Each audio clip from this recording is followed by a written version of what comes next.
xam nga le 2 octobre le 2 octobre dañoo defoon assemblée générale fii dafa taseeg boobu moo doon ubbite jàngalekat yi ba ñuy jógee ci assemblée générale boobu ñu ne dañuy def tey déclaration pour wane ni ñun suñ metti ñun kontaanuñu si sunu collègue enseignants yi lu mel ni Yaaya Koli prof français ak yeneen enseignants ak élèves yi nga xamante ne ñu ngi ci prison bi te nuñ leen téye du dëgg du yoon tegul ci benn yoon parce que tout simplement dañoo doon def ay manifestation te manifestation yooyu droit bi nga xamante ne constitution charte réew mi moo leen ko may ba pare tey jii ñu leen koy xañ loolu mënuñu ko d'accord mënuñu d'accord depuis tabaski ba léegi ñu def leen mandat de dépôt même jugement mënuñu leen juger ñu bàyyi leen ci prison bi noonu rek ñun ñuy démarrer ay cours alors que am na ay enseignants ak i élèves yi nga xamante ne ñu ngi ci biir prison yi te ñu leen jàppee du dëgg du yoon loolu dañoo ne incha allah tey dañuy marquer le coup te boo déggee syndicat yu mel ni CUSEMS ak SAEMS boo leen dégloo ci seen communiqué ak seen déclaration lu ñu wax lu leer la mooy cours yi mënul démarrer fii ci Sénégal fekk ñooñu ñu ngi ci prison loolu mënul nekk. waaw mën nañu wax ni daal ubbi tey grève tey xam nga foofu loolu jeu état bi la pour jaxase xelu nit ñi waaye boo xoolee boo liiree charte réew mi da nga gis ni article yi nga xamante ne moom mooy jox sañ-sañ syndicat yi moo jox sañ-sañ parti politique yi lu mel ni liberté de manifester liberté d'opinion nga jox sa xalaat am nay enseignants yi nga xam ne dañu leen a jàpp pour délit d'opinion dañoo dem rek poster Facebook wala WhatsApp am benn message bu ñu fa envoyé ñu jàpp leen ci loolu est-ce que Sénégal yoon la léegi ñu ne kenn dootul waxati xalaatam loo waxati rek ñu tëj la est-ce que loolu yoon la est-ce que ay enseignants mën nañ nekk ci kaso bi depuis tabaski ba léegi ak i élèves parce que dañ doon manifester même bu doon manifestation interdite est-ce que war na ci loolu rek ñu def la mandat de dépôt ba léegi jugé wuñ la nga nekk ci prison bi ba léegi loolu mënuñu ci d'accord incha allah rabbi waaw am nañ fu mu nekk ni ñi naan ñu fa nekk mën na nekk plus de 100 enseignants yi nga xamante ne ñu ngi au niveau national ñu ngi ci prison yi xam nga 1500 yooyu mooy sénégalais yëpp yi nga xamante ne lim boobu du enseignants yi rek loolu sax dafa doy waar loolu sax gàcce la ci ab réew bu ñu naan état de droit la ñu naan am nañ 1500 détenus léegi libéré nañ 800 loolu du ndam loolu du succès libéré nañ 549 nga koy ndamoo luy yoon sax mooy réew bi nga xamante ne duñu jàpp ay nit ndaxte dañuy manifester wala dañuy jox seen xalaat waaye yow nga jàpp plus de 1500 nga libéré plus de 400 nga koy ndamoo loolu du succès ci état de droit ñoo xam dëgg-dëgg syndicat lu mel ni CUSEMS ak SAEMS ci principe la ñu nekk depuis le début ci ay principe régime yu bari jaar nañ fi nañu daan doxalee ba léegi noonu la ñuy doxalee nañu xam ni loi yi nga xamante ne boo demee constitution Sénégal loi yi nga xam article yi nga xamante ne mooy jox sañ-sañ syndicat yi moo jox sañ-sañ parti politique yi ñu manifester moo jox sénégalais bu nekk mu am liberté d'opinion mu am liberté de culte loolu na bu ñu demee ba naan Sénégal benn xalaat rek moo fi am mënoo fi am xalaat bu wuute boo ko joxee boo posté Facebook ñu jàpp la boo nee président de la république nga ni sax biiram dafa rëy sax ñu jàpp la loolu dafa doy waar loolu vraiment lu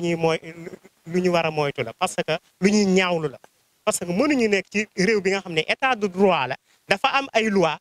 démocratie la ba pare ñu ne doo joxe sa xalaat d'ailleurs sax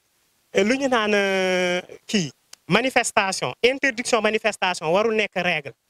dafa war a nekk exception mais saa bu association yi posé bëggee manifester ñu tere leen mu nekk ab règle loolu dafa war a dàq ci réew bu mel ni Sénégal bu ñu bàyyiwul professeur Koli ak enseignant ak élèves yu ci kaso yi nga yëpp mënuñu wax ni fii Sénégal enseignement dana fi door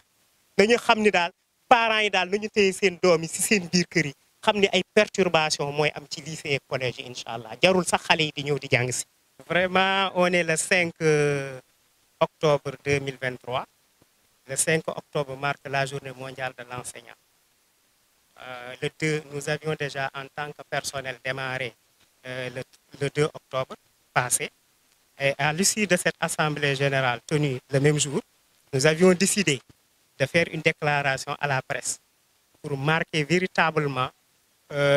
notre mécontentement, notre désaveu vis-à-vis des agissements du régime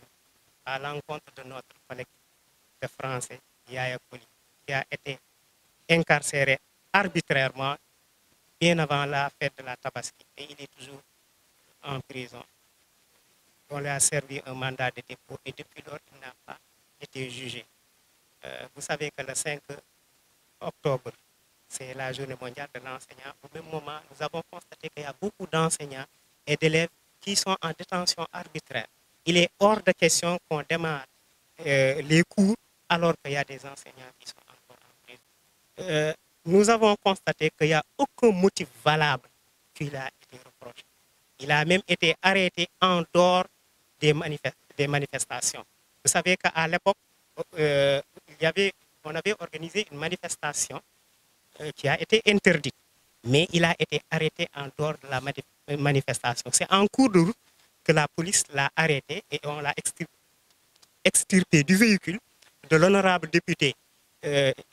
Bakary Diédhiou,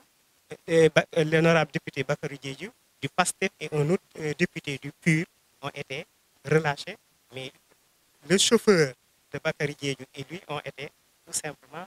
arrêtés arbitrairement. Si vous avez lu le communiqué du CUSEMS et les déclarations des syndicats comme le SAEMS, vous constatez qu'on va démarrer cette année avec des perturbations. Et là, c'est l'occasion aussi de dire aux parents d'élèves, aux associations des parents d'élèves, il est temps de réagir le plus tôt possible. Il n'est pas question de démarrer les cours alors qu'il y a des élèves incarcérés. Ne serait-ce que pour ça, il devait agir. Nous ne pouvons pas démarrer des cours alors qu'il y a des enseignants et des élèves qui sont en détention, je le répète, arbitraire. Vous savez qu'il ne faut pas entrer dans ce jeu-là. Vous savez que si vous lisez la Constitution du Sénégal, les articles qui consacrent les libertés syndicales sont les mêmes que les libertés politiques. On ne peut pas arrêter quelqu'un parce qu'il est tout simplement en train de manifester un droit fondamental consacré par la Constitution du Sénégal.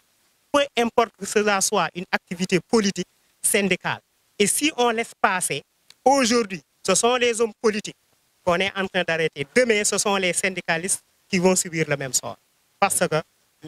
les partis politiques, comme les syndicats aussi, sont des associations. Et ils subissent les mêmes lois.